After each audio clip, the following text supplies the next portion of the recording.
Welcome to our executive interview series at Defense Talks, presented by DefenseScoop.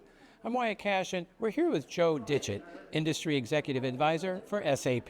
Joe, thank you very much for joining us. Well, thank you for having me this morning.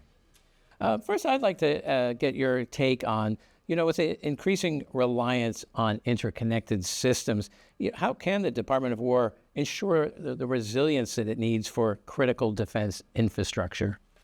Right. So this increased reliance on interconnected systems is becoming more critical to operations at home and worldwide, right? So to build out resilience it's a necessity that is unlike anything that we've seen in the past.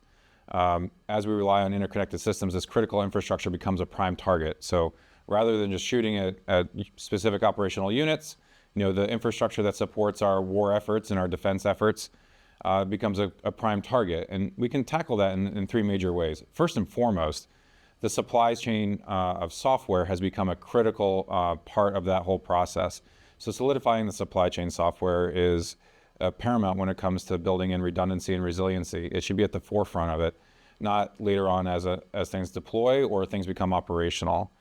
Secondly, dispersed operations and dispersed logistics becomes more necessary in order to sustain operations. So that sustainment and redundancy needs to be built into our supply systems and our supply plans. So not necessarily relying on one central hub for supply, but moving all those operations out into the field or out into the open oceans in order to sustain war efforts.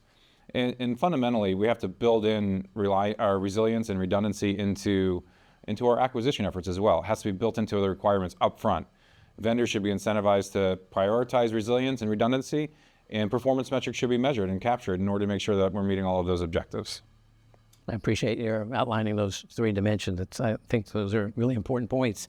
And then next, as the Department of War pushes towards CJADC2 across the military and with our coalition partners, how will that change the nature of warfare, and what new capabilities will it enable? Right. So warfare is changing at a rapid rate, right? And JADC2 is a big part of that. What we normally see in these situations is a linear or platform-centric way of making decisions or executing operations. Well, that's no longer sufficient. So with JADC2 and the supporting elements that go into that effort, we're looking at more data-centric execution, simultaneous efforts, connecting shooters to sensors and sensors to shooters, where everyone becomes part of this web of information. So that's going to fundamentally change how warfare and defense operations are conducted globally, and how the entire support system kind of comes together to enable that.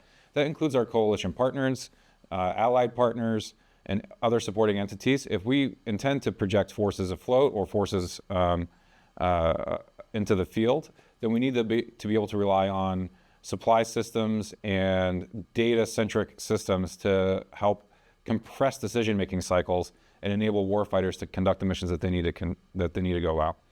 This is not the OODA loop of the 1950s. This is OODA loop compressed and AI enabled. So it's a much faster decision-making cycle where we need to enable all participants in this entire ecosystem to make better, more educated, and more data-informed and data-centric decisions.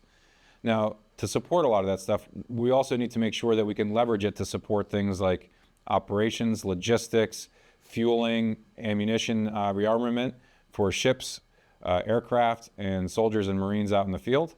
And we need to leverage that so we're not so reliant on one specific line of supply, right? We need to bring all forces to bear. And JADC2 and building in the systems that support interoperability between all of these elements will create this networked approach to conducting the kill web, as we call it these days. It's no longer the kill chain, right? So we need to make more of an effort in terms of making sure that all sensors, all shooters are connected. Great point. Well, Joe Ditchett, thank you so much for sharing your perspective with us here at Defense Talks. Great. Thank you very much.